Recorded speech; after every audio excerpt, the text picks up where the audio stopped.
பாஜக அஸ்திவாரம் ஆடுது. மோடி, அமித்ஷா, யோகி கூட்டமாக எடுத்த 3 அஸ்திரம். வாங்க அது என்ன தகவல்கள்னு இந்த காணொலியில் பார்ப்போம்.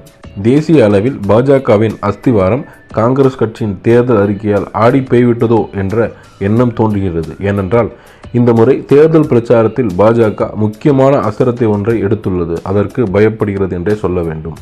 கடந்த சில வாரங்களுக்கு முன் காங்கிரஸ் கட்சி வெளியிட்ட தேர்தல் அறிக்கையில் சில அதிரடியான அறிவிப்புகள் இருந்தன. நாடு முழுவதும் சமூக, பொருளாதார, ஜாதி வாரியான கணக்கெடுப்பு நடத்தப்படும். இடஒதுக்கீட்டு உச்ச வரம்பு 50% இடஒதுக்கீட்டு உச்ச வரம்பு என்பது உயர்த்த சட்ட திருத்தம் செய்யப்படும். எஸ்டி, எஸ்சி, ஓபிசி பிரிவினருக்கான காலி பணியிடங்கள் ஓராண்டுக்குள் நிரப்பப்படும். எஸ்டி, எஸ்சி, ஓபிசி மாணவர்களுக்கு கல்வி உதவித்தொகை இரட்டிப்பாக்கப்படும். ஒரே நாடு ஒரே தேர்தல் நடைமுறைப்படுத்தப்படாது. தேர்தலில் பழைய முறையே தொடரும். பாஜக அரசு கொண்டு வந்த மக்கள் விரோத சட்டங்கள் மறு ஆய்வு செய்யப்படும். மனித கழிவுகளை மனிதர்களே அள்ளும் முறை தடை செய்யப்படும். மத்திய அரசு பணிகளில் 50% வரை பெண்களுக்கு இடஒதுக்கீடு வழங்கப்படும். மாணவர்கள் பிரச்சனைகளை தீர்க்க ரோஹித் லமுலா சட்டம் இயற்றப்படும்.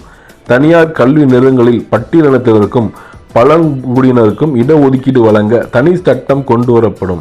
பெண்களுக்கு வருடத்திற்கு 1 லட்சம் ரூபாய் கொடுக்கப்படும். ஏனென்றால் திட்டங்கள் அறிவிக்கப்பட்டுள்ளன. காங்கிரஸ் கட்சியின் இந்த அறிவிப்புகள் மக்கள் மனதில் பெரிய அளவில் கவனம் பெற்றுள்ளது.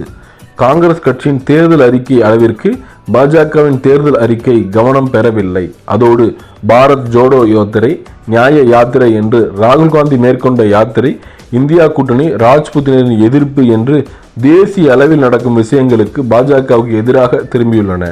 இப்படிப்பட்ட நிலையில்தான் இந்த முறை தேர்தல் பிரச்சாரத்தில் பாஜக முக்கியமான அஸ்திரம் ஒன்றை எடுத்துள்ளது.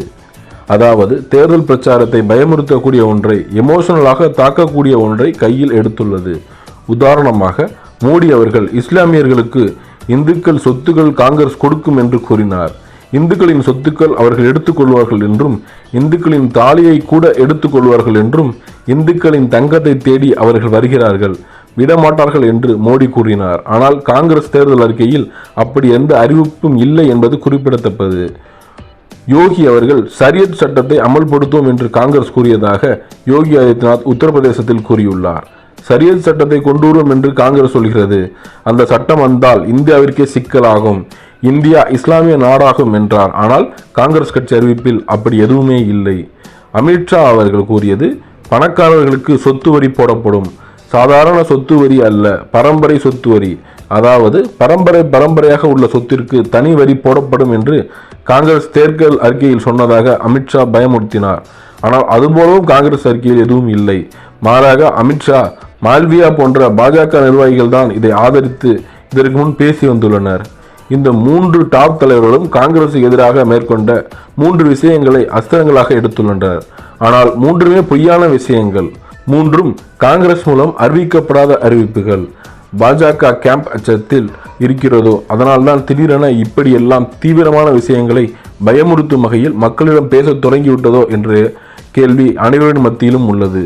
மேலும் இது போன்ற தகவல்களுக்கு குண்டூசி சேனலை சப்ஸ்கிரைப் செய்து கொள்ளவும்.